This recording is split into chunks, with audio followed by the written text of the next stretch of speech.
Hi, I'm one of the Gardening La Plants, and this is the look at our gardens for March 2021. And we started with starting some seeds, and they came up just a little bit. There. Number one. There's another one, teeny tiny. And then my brother made us move some heavy wood in the middle of winter. March 8th is still the middle of winter here. We just loaded up the boards that we're going to use to make boxes. The whole point of moving wood is to build some raised garden beds so that we can plant more things, reduce the weed pressure, keep from bending over all the time. That's one of the La Plante's requests. No, I'm just filming my way to it so that we have a record of everything. Can you see anything in there? Are we going to put boxes along here?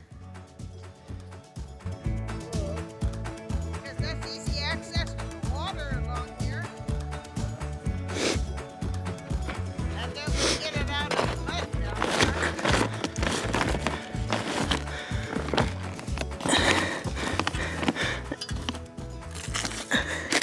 there. With Brian's help, we were able to find the first garlic. Yay!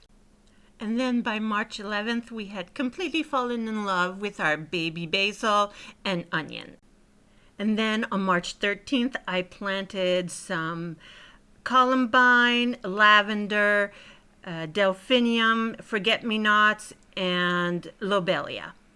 At home, without proper equipment and shelves for the seedlings, I put grow lights in my chandelier and tried to get my trays as close as possible. I also hung a shop light in the closet and propped the trays up close to the light. I also took a lamp and surrounded it with aluminum foil.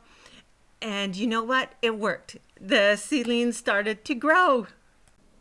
This is my experiment to grow perennials that don't like their roots disturbed. So I made paper pots because I didn't have peat pots, and I wanted something that would biodegrade faster than peat pots. And so I made these to grow hollyhocks and Malva zebrina.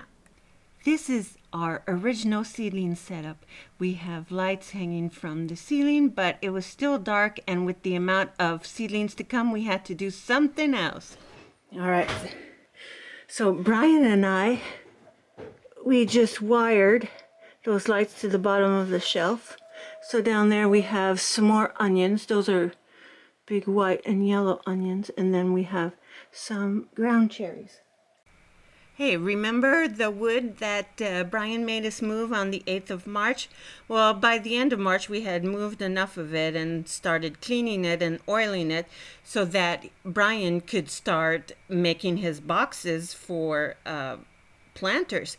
Except the design was in his head, and so we couldn't really help him. And this is also the point where I told them that my mom and Brian had to start taking pictures of me because it was starting to look like I wasn't doing anything.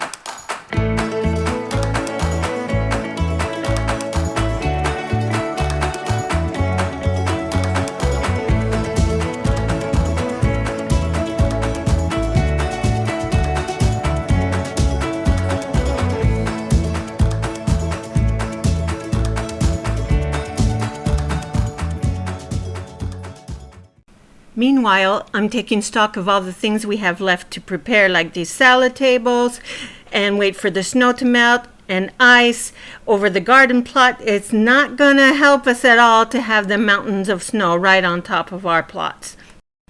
By the end of the month, more seeds had been started, and more things were coming up. Here's the baby dahlia, my first one. And finally, I took matters into my own hands and set up the camera on the withered kale from last year while I worked the soil and planted more garlic. I was happy and comfortable outside, not knowing that this was the end of the good old days when things were easy. Things got a lot busier and a lot more complicated but fun and productive after this. See you for more. Bye.